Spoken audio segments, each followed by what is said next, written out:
Hello, my dear friends. How are you guys? It has been a long month, but spring is finally approaching. And with it comes this gentle warmth we've been missing. I know I have been missing it. Before winter, I always think, okay, I have got a big plan. I'm going to keep myself busy. I'm going to make a lot of watercolor. I'm going to paint. But this winter felt especially long. In fact, there's a forecast of snow one more time.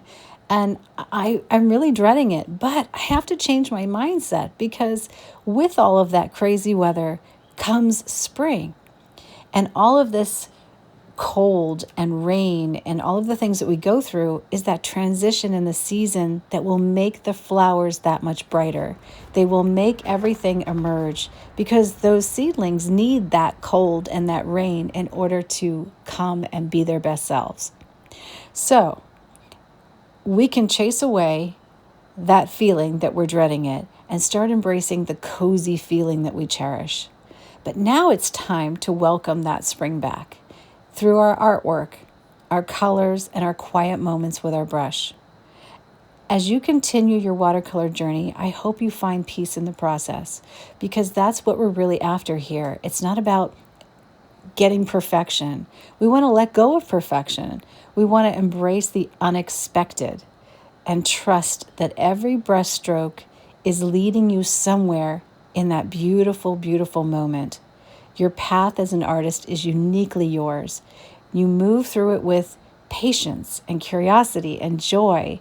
You're experiencing new colors through the watercolor store, something that I've never been able to get as an artist unless I made it. I had to come up with something that kept that joy alive, that kept that inspiration alive, just as flowers constantly change from day to day. I know that as I walk through spring, I go for walks 2-3 times a day in the spring with my dogs. And every day, spring is different.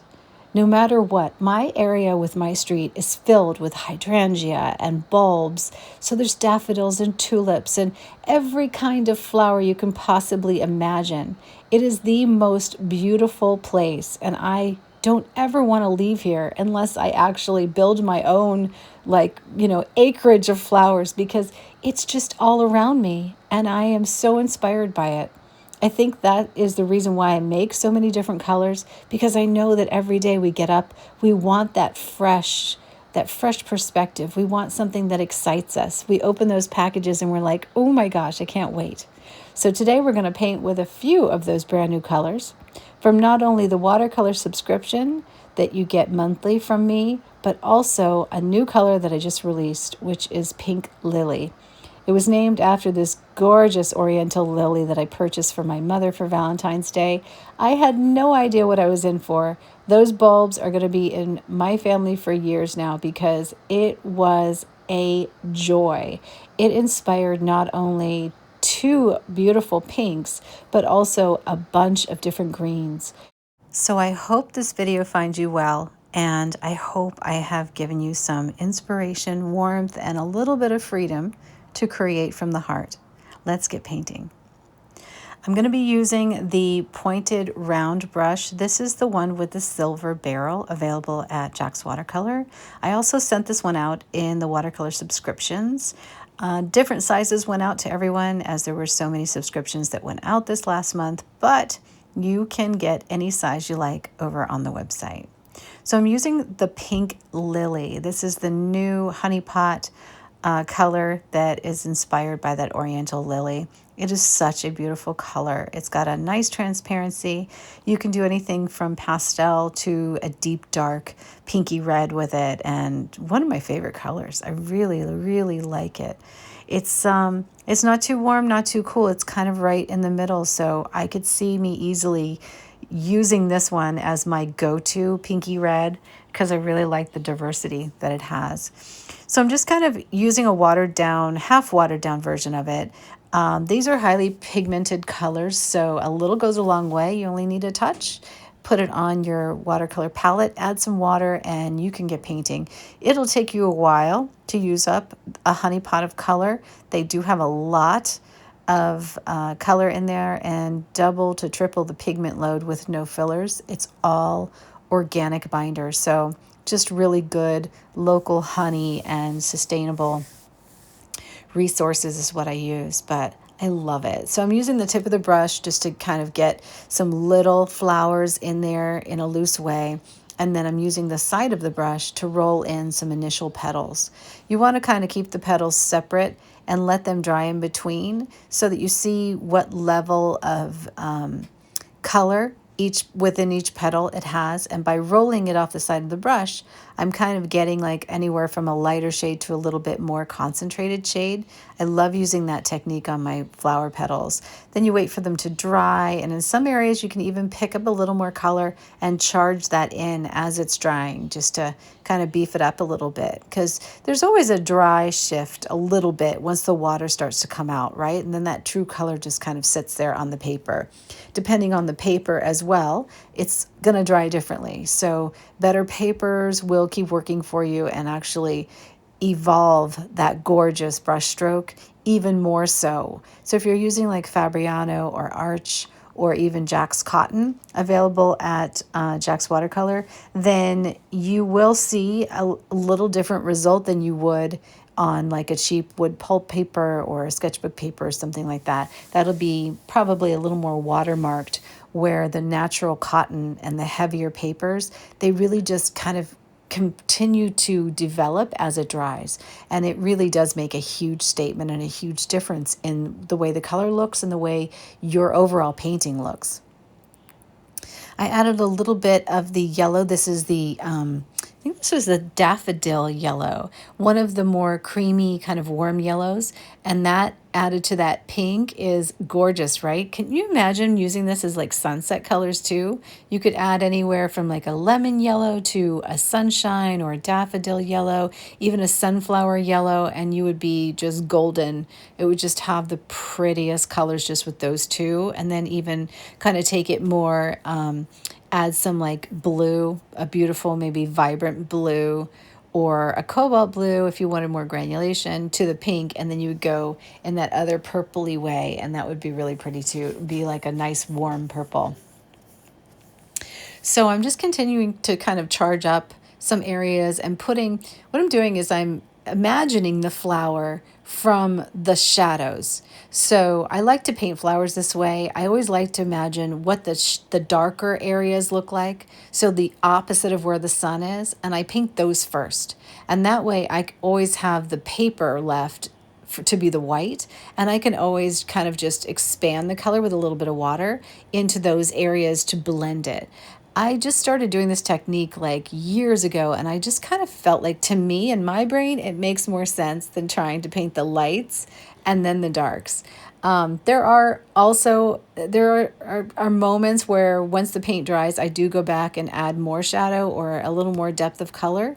But overall, I tend to paint the shadows first, and that leaves me with that look of the flower.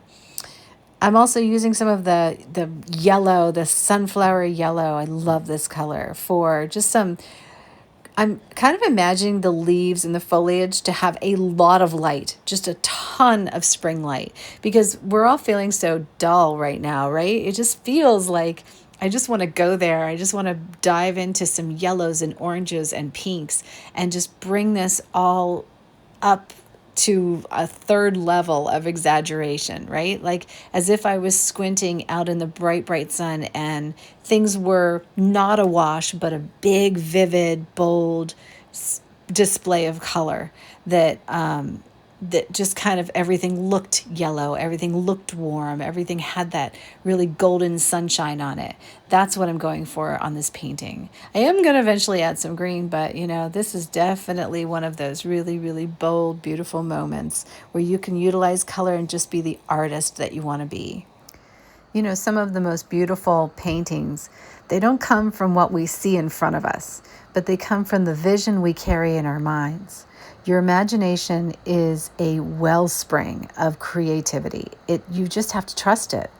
As a beginner, I know it's really hard to do that. I know that you're looking at things and they don't make sense. And then maybe you'll wake up the next day and they do. Sometimes they don't. But you have to trust that. You have to explore it. You have to let it guide your brush and become an artist. And that's what an artist does. They don't look for what makes sense right in that moment. They look for inspiration from everywhere.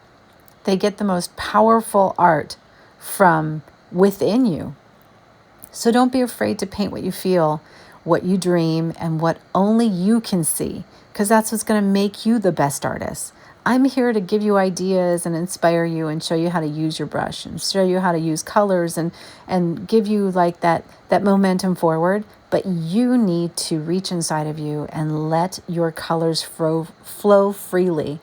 You need to allow your artwork to be a reflection of your unique perspective and not just a copy filled with instructions like paint here, this is the color that goes here, that's the color that goes next.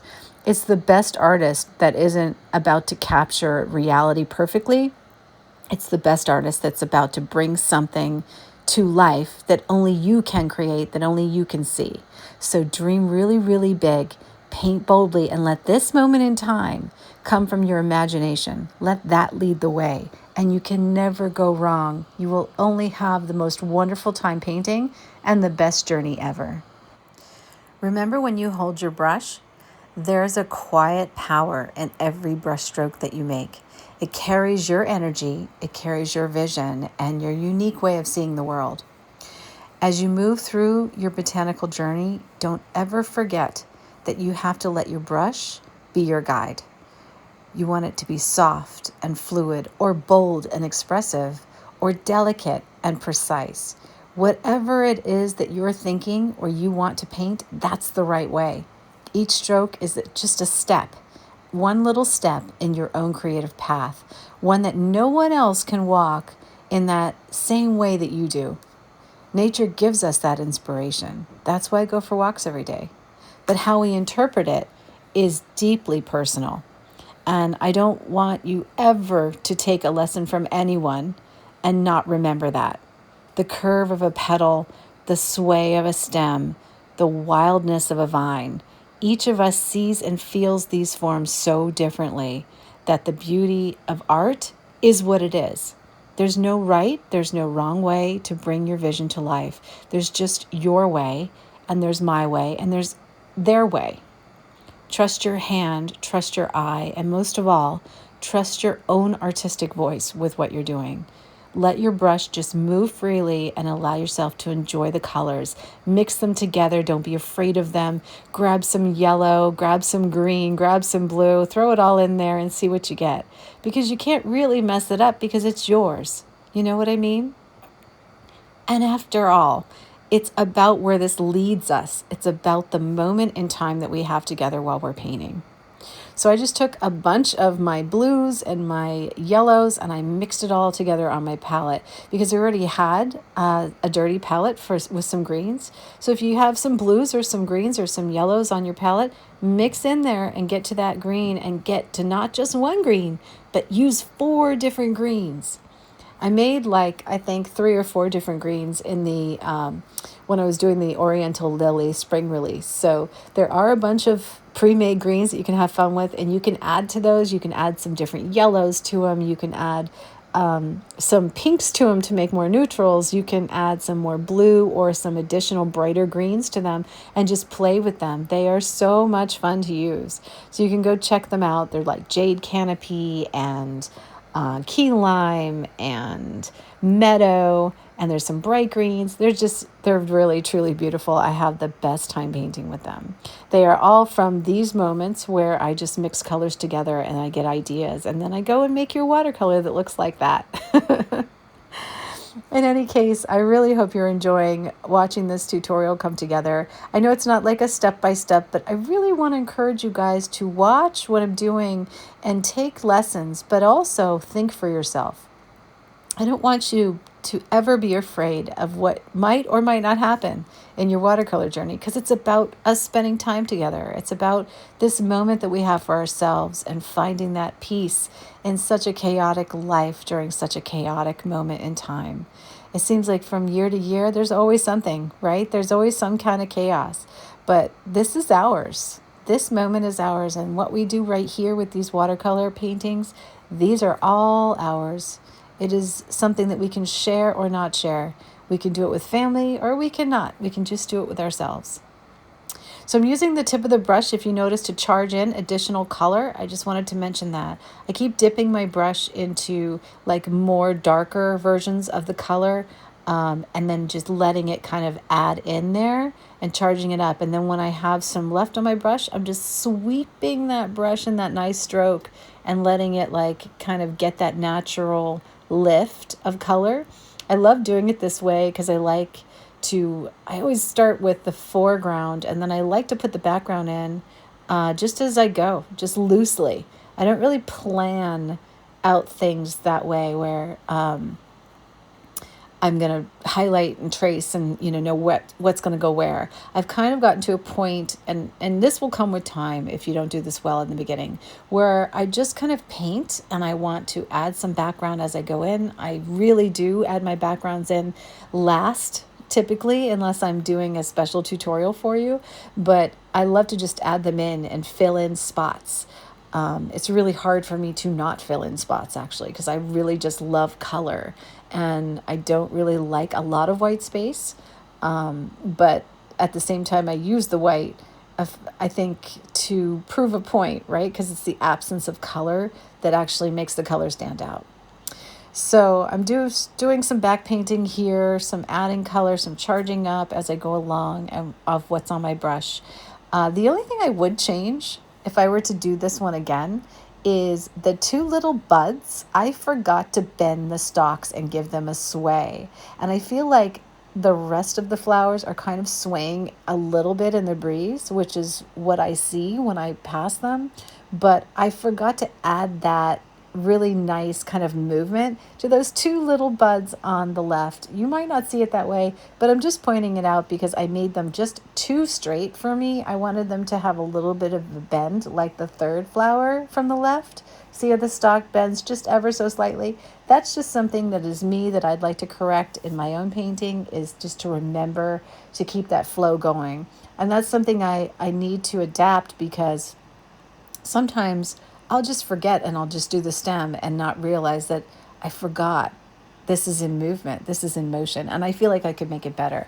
But at the same time, a lot of people don't notice it and they like it anyway. And it's just a personal thing.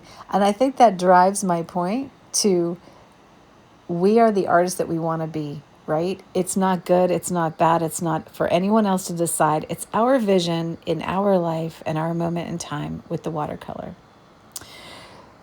Okay, so I think I've talked enough. I think it's time for you to go paint, grab some colors, go have some fun, and thank you so much for being here on this watercolor journey with me. I really hope you enjoy the tutorials, and I love to see you paint.